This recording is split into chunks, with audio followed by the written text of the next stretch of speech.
question I want to answer today is whether it's better to have a job or be an entrepreneur. If you're one of those people listening who has a job, don't be scared of listening to this interview. I think you'll be amazed at what you hear because I'm bringing on Taylor Pearson, who through intensive research discovered that regardless of the industry or age or race, country, gender, a simple fact stood out that entrepreneurship was dramatically more accessible and profitable and, believe it or not, safer than having a job. So tell me, Taylor, is it really true that everyone should become an entrepreneur?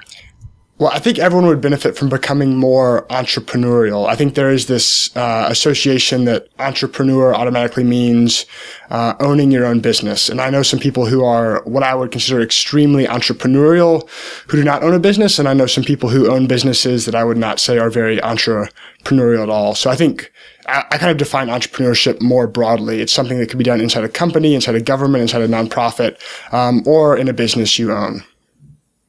So let's focus on that definition a little bit because, this is a personal finance show, and I want people to walk away and feel that they have some tools for improving their personal financial situation. So based on what I'm hearing you say, it's not like they'll have to quit their jobs and become some high-tech hero. Yeah, that is what I'm saying. I think the trends that I see that are happening in work and in the economy is that entrepreneurship is getting more valuable. And whether that's happening inside of a company or whether that's happening as something you do on your own, I'm not sure how significant that distinction is. Certainly less significant than people think. So what does it really mean to be an entrepreneur? What's the definition? So in my mind, entrepreneurship is connecting, creating, and inventing systems. And I would define sort of a job as the act of following the operating system someone else created.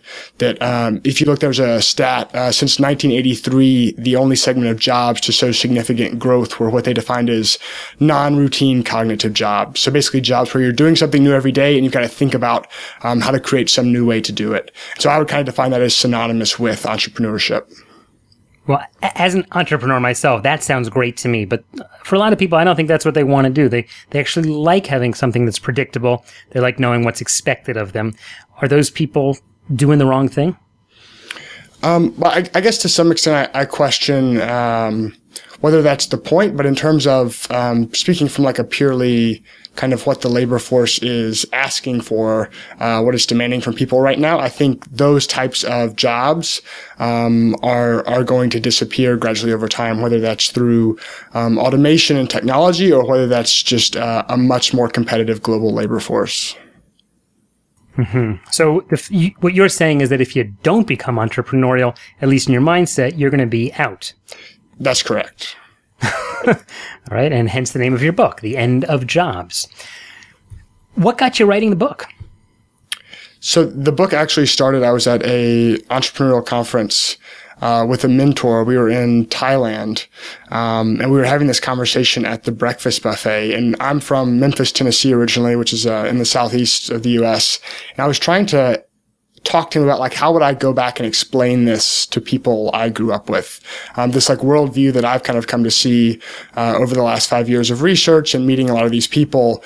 How would I communicate this as a life script? You know, we all grew up and we're familiar with certain life scripts. You're familiar with the doctor life script or the lawyer life script and what that path looks like. But what does this kind of new entrepreneurial path look like? So if someone wants to write his own life script, what would you recommend he do? I think it starts a lot with taking control, and I guess control is not even the right word, but taking responsibility. I think it's often hard to take control. Someone has to give you control, but you can always take on more and more responsibility. And if I kind of look back at what happened with me, that was kind of how things progressed, that I would kind of take on more and more responsibility in the different jobs I had. And some companies didn't like that, and I didn't last very long at those places, but some did. And they gave me lots of opportunities, and they moved me up very, very quickly. We're talking with author Taylor Pearson, who wrote the book, The End of Jobs, and he's been talking to us about what it means to be an entrepreneur. Before we go any further, Taylor, maybe tell us, in your work, your own personal work experience, where were you most successful and what did you do to be so successful? The most successful job I ever had was working in a e-commerce company based out of San Diego. And I think what really happened in that job is gradually over time, I started doing things that weren't in my job description, so to speak. I started just taking on other responsibilities and taking on other projects. And it was a small company, and that kind of work was rewarded pretty quickly. And I was able, within a couple of years, to move up that company very, very quickly. And that opened a lot of new opportunities. And that company actually kind of helped me launch my own venture afterwards. Mm-hmm. A lot of people that I talk to, I'm sort of a middle-aged businessman. I consider myself an entrepreneur. I've started a number of companies, and my core job is that I run an investment company based in Jerusalem, where we have a very specialized market. We deal with people who live outside the United States who want to invest inside the United States. So it's a real kind of niche thing. But a lot of people have no idea what they would do. They don't even know what it means to think this way. And quite frankly, when I speak to other businessmen and women who, in my generation, a lot of us feel that the younger generations aren't really interested in branching out. They feel very entitled to get things and and they don't have the same sense that they should come up with a new idea and really work at it. Am I missing something? Because maybe I don't have enough exposure there. I think there's certainly a kernel of truth there. I think a lot of it stems from, I feel like there were certain implicit promises. I could certainly say this was true of me and my friends growing up, that you follow this particularized script, you get these educational credentials, and on the other side is going to be this, long, safe, secure, profitable career waiting for you. And sometimes that was said explicitly, but I think it was always sort of whispered. It was always kind of the subtext implicitly. And that really hasn't panned out, and it doesn't show any signs of looking like it's going to pan out. And so I think a lot of what comes across as entitlement is really this frustration about, this didn't work out the way we were told, the way we were somewhat promised it was going to work out, and now we're going to have to figure out how to do it ourselves. So let's say someone's starting in his career or still in university. What would you suggest he focus on, since, as you're describing, conventional jobs seem to be disappearing? The two fields I generally push people towards, and this is based on my own experience, is technology and marketing. And technology kind of gets synonymous with programming and coding, and certainly that's one direction. The other way I think things are going is, if you ask yourself kind of, what is getting more scarce? Very few things are getting more scarce. Generally, everything is getting more and more abundant. In our society, what's getting more scarce is people's time and attention. And so people who understand how to earn attention, to earn people's trust, and I would generally define that as marketing, is a growing field, yeah. Marketing technology, I'm not sure that's really for everyone, but if someone's going to be studying in university, maybe he's just not interested in those fields, do you think all hope is lost? Maybe let's go back a little bit. Where do you see jobs being lost, and what's really happening, and what are the facts on the ground there? Yeah, well, let me, I guess amend my answer. Certainly you can be entrepreneurial in any field. If you wanted specific suggestions, I think those are the directions I see lots of opportunity, and so I often push people. I think there's opportunity in every industry. The forces kind of underlying this, which I see happening, one is globalization, which is to say, from the beginning of time until 2000, from 2000 to 2010, there were the same number of college graduates globally.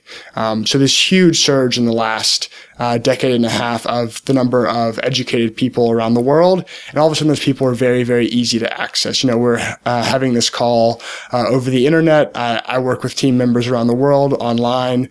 And so this very globally competitive market. At the same time, you have kind of this rise of software. The venture capitalist Mark Andreessen kind of likes to quip software is eating the world, but you see this happening in industry after industry, that software is coming in and replacing a lot of traditional jobs. And so in my mind, the work that's going to be left is inventing new systems, new types of work, imagining new potential futures. And so that's something that can be done in any field, but it's typically not something which traditional forms of education prepare people for.